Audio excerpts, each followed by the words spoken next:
নমস্কার বন্ধুরা, আজকে পনির দিয়ে ফাঁকা পেঁপে রান্না করে আপনাদেরকে দেখাবো। আপনারা দেখতে থাকুন।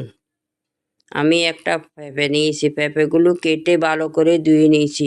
200 গ্রাম পনির নিয়েছি আর পাকা পেঁপেগুলো কেটে নিয়েছি। সর্ষে তেলের মধ্যে হলুদ দিয়ে পনিরগুলো আমি ভেজে নিচ্ছি, এবার উল্টে দিচ্ছি। এবার সর্ষে তেলের মধ্যে শুকনো লঙ্কা, তেজপাতা, এলাচ, পাঁচফোড়ন, আদা, হলুদ এগুলো দিয়ে শুকনো লঙ্কা দিয়ে আমি ভেজে নিচ্ছি। এটা টমেটো সস দিয়ে আমি ভেজে নিচ্ছি। এবার পাকা পেঁপেগুলো দিয়ে স্বাদ মতো নুন দিয়ে আমি আবার ভেজে নিচ্ছি। উষ্ণ গরম জল দিয়ে নেড়ে দিচ্ছি।